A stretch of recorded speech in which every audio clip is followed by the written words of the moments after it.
Oke,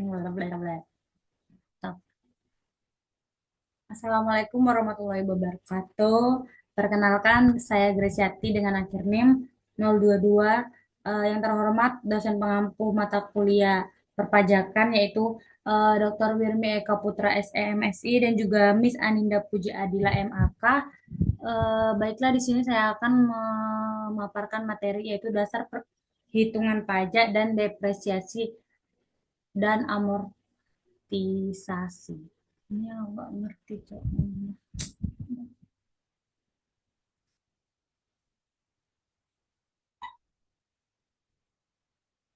Latar belakangnya yaitu pajak penghasilan (PPH) di Indonesia menganut sistem self assessment, memberikan tanggung jawab kepada wajib pajak untuk menghitung sendiri kewajibannya. Terdapat perbedaan fundamental antara standar akuntansi keuangan atau SAK yang bertujuan untuk fair presentation dengan regulasi perpajakan yang bertujuan menghitung table income. Perbedaan ini menuntut adanya koreksi fiskal untuk menentukan penghasilan kena pajak atau PKP yang akurat.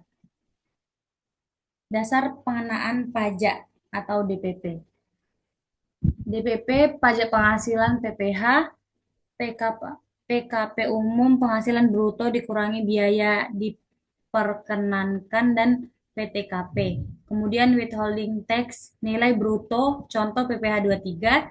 Selanjutnya norma khusus persentase tertentu dari peredaran bruto contohnya PPh 15. Kemudian DPP pajak pertambahan nilai atau PPN, harga jual, nilai transaksi barang, kemudian nilai penggantian, nilai transaksi jasa, kemudian nilai lainnya, nilai khusus untuk transaksi tertentu. Contohnya jasa pengiriman paket DPP 10% dari tagihan.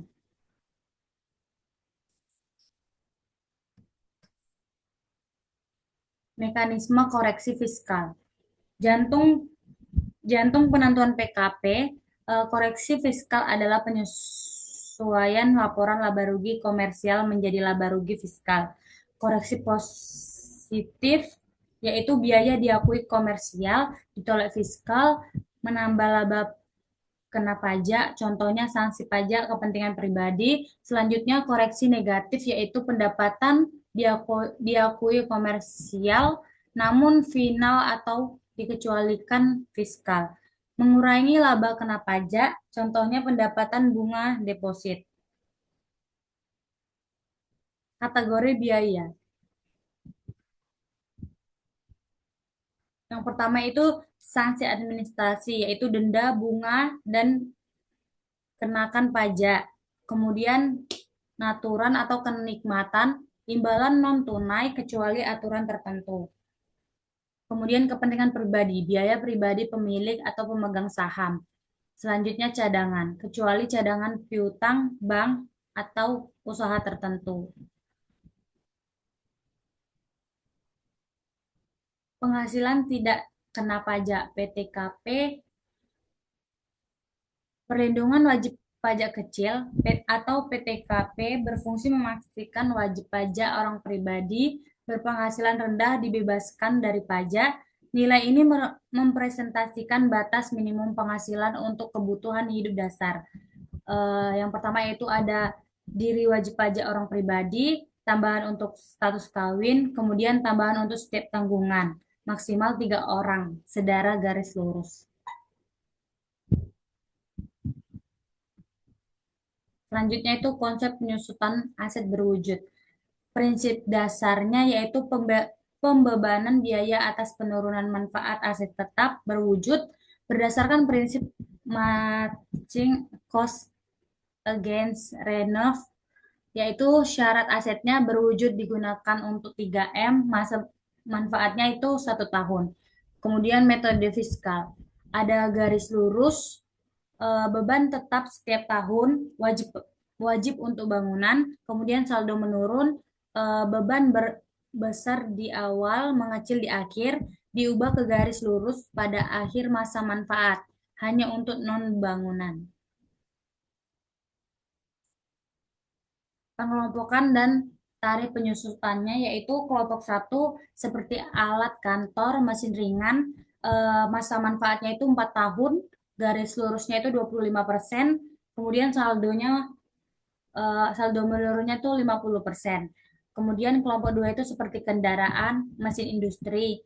Masa manfaatnya 8 tahun, garis lurusnya 12,5%, saldo menurunnya 25%. Kemudian kelompok tiga itu seperti mesin pertambangan, masa manfaatnya 16 tahun, garis lurusnya 6,25%, saldo menurunnya 12,5%. Kemudian kelompok 4 seperti kapal, pesawat, manfaat masa manfaatnya yaitu 20 tahun, garis lurusnya 5%, saldo menurunnya 10%. Kemudian bangunan itu ada permanen dan tidak permanen. Kalau yang permanen itu masa manfaatnya 20 tahun, kemudian garis lurusnya 5%. Eh, Kalau tidak permanen itu masa manfaatnya itu 10 tahun, garis lurusnya 10%. Amortisasi aset tak berwujud. Definisi dan metode. Alokasi biaya perolehan aset tidak berwujud seperti hak paten, lisensi, merek, dan goodwill. Pengelompokan sama dengan aset berwujud non-bangunan kelompok satu sampai kelompok 4. Biaya pendirian dapat dibebankan sekaligus atau diamortisasikan selama 5 tahun. Amortisasi pinjaman. Konsep pelunasan utang pokok secara bertahap melalui angsuran berkala atau anuitas. Angsuran terdiri dari dua komponen bunga dan pokok. Dampak fiskalnya itu beban bunga diakui sebagai biaya jika pinjaman untuk tujuan produktif 3M. Kemudian angsuran pokok itu hanya mengurangi kewajiban di neraca. Baiklah, kesimpulan dari materi yang saya bawakan yaitu yang pertama, kepatuhan PKP ditentukan melalui koreksi fiskal yang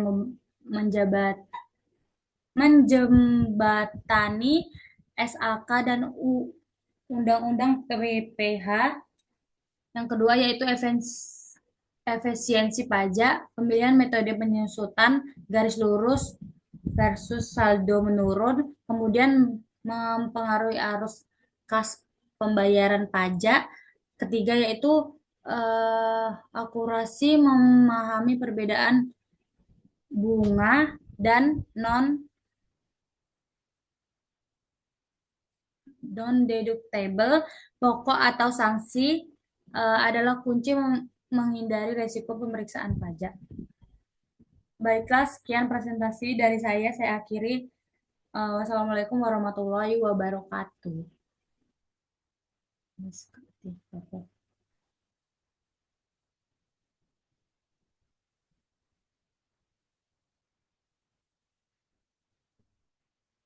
Tidak, bukan.